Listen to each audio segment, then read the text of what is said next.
Aquí estamos, como te lo habíamos prometido, con Margarita Stolbizer, jornadas maratónicas, la que está viviendo algo así como la mujer de la semana política. Bienvenida, Margarita, y gracias por estar con nosotros en Día Cero. No, gracias a ustedes por la invitación, muchas gracias. Bien, no estabas viendo la presentación que hacíamos, bueno, pero estábamos dando algunos detalles de lo que fue tu agenda semanal, lo que viene siendo realmente muy intensa, y yo preguntaba, ¿sos la opositora favorita del gobierno?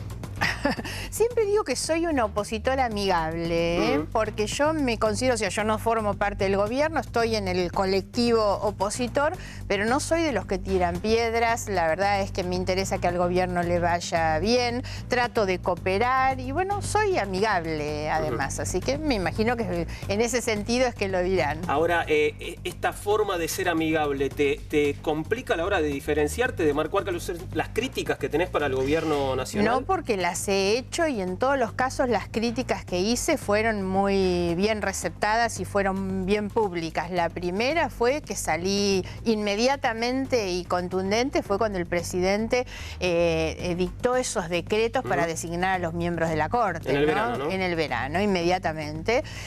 Ahora recientemente con las tarifas. Yo presenté una de las demandas judiciales en contra de las tarifas planteando la nulidad del aumento del gas, por ejemplo. Entonces no tengo ningún problema en hacerlo y tal vez justamente el que se puede interpretar como un gesto de cooperación pero de independencia es lo que me permite hacerlo con mucha tranquilidad, ¿no? Y ellos lo aceptan de la misma manera. Un opositor no es amigable, no es el que le dice que sí a todos, al contrario, es el que intenta mejorar y marcar las diferencias. Ahora hay que tener cintura, ¿no? Porque ayer estuviste con el presidente, hoy en el Congreso del Frente Renovador, el lugar en el que debías estar, decías hoy al mediodía, ¿no? Sí, yo sentí que esto era así porque además con Massa y con el Frente Renovador yo tengo una coincidencia muy objetiva que es estar en este mismo espacio, en el espacio intermedio de quienes no somos el gobierno de Cambiemos, pero no estamos tirándole piedras para que el gobierno fracase. Nosotros compartimos ese espacio con Massa y me parece a mí que además eso es lo que fortalece hoy la democracia, que la gente sepa que hay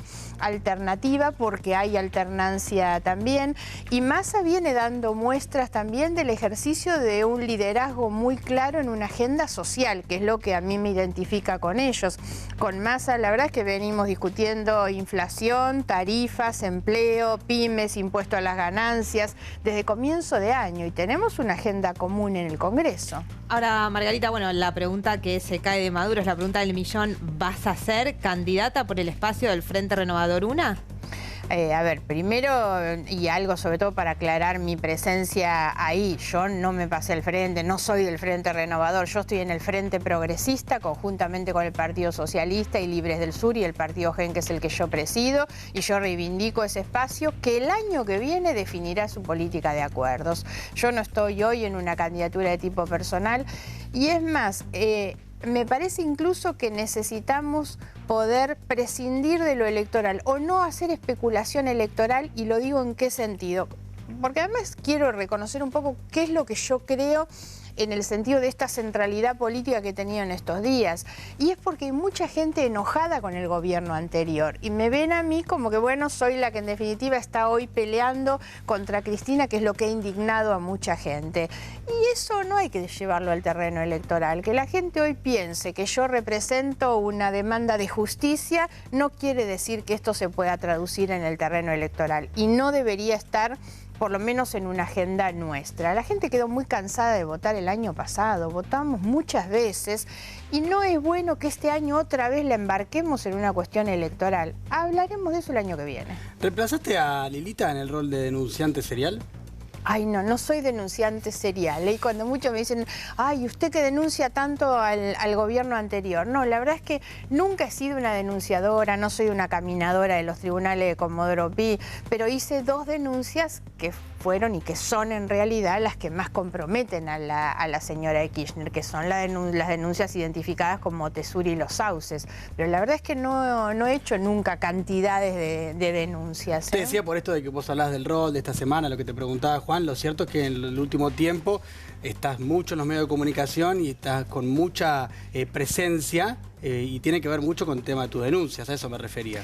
Tiene que ver lo que yo decía antes, porque en la vereda de enfrente está Cristina. Yo creo que toqué, y esto es lo que obviamente le hago. Parece que te hubieras convertido en su antagonista, ¿no? Eso es lo que mucha gente siente también, y a mí me llamó mucho la atención cuando la propia Cristina fue la que me puso en ese lugar. Cristina nunca había tenido una reacción tan personal en contra de alguien, y lo hizo conmigo un día que salió de tribunales y dijo que Stolbizer era burra y era mala, y eso es lo que hace que todos los que están enojados con Cristina empiezan a verme a mí como su antagonista, ¿no? Esto a mí me ha llamado la atención, ¿no? Y obvio que me pregunto por qué razón lo ha hecho, cuando ella nunca lo ha hecho justamente para no subir a nadie, y entonces nunca se refirió a nadie, siempre cuando hace una crítica la hace mucho más, digamos, no tan directa. Ahora... y me pareció también que yo la dejé muy en evidencia, porque ella se enoja y reacciona mucho cuando yo hago una presentación hablando de los movimientos sospechosos en las cuentas.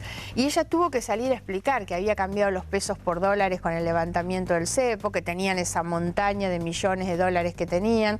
Entonces eso es lo que la enojó, fue dejarla en evidencia y derrumbar el relato. Tu libro, bueno, lo estás presentando mañana, ¿no? Sí. Yo acuso.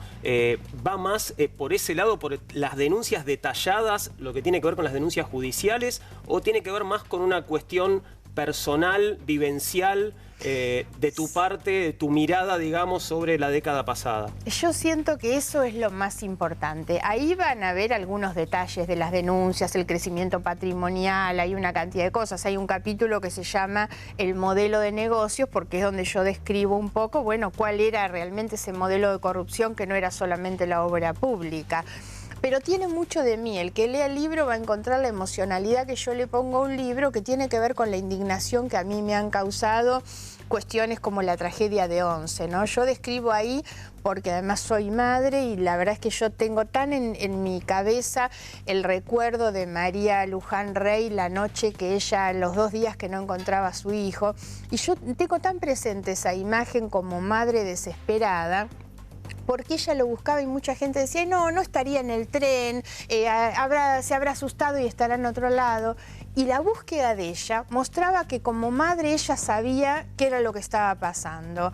A mí eso me ha generado, de todos los episodios de corrupción de los que uno puede hablar, creo que eso es lo que me dio una mayor motivación, ¿no? De la misma manera que siempre pienso que la corrupción hay que analizarla no como una cuestión moral, sino fundamentalmente humana, social. El costo que tiene que esas familias hayan perdido a tantas personas queridas, el tema de los sectores más pobres que no pudieron acceder a una vivienda porque se robaron la plata, o la gente que muere en las rutas que no se terminan, a mí me genera mucha conmoción. Y eso es lo que yo pongo en el libro, que además no es una descripción de una denuncia, es una convocatoria a la reflexión para que no nos vuelva a pasar lo mismo. La lucha contra la corrupción no es hacia atrás que investiguen los jueces. Nosotros tenemos que pensar hacia adelante, que es lo que queremos hacer. Ahora, Margarita, vos durante muchos años fuiste muy crítica del vínculo que había entre la obra pública, el Estado y las empresas privadas de Franco Macri, de Mauricio Macri. Hablaste muchas veces de ese tema. Tuviste también referencias el año pasado muy concretas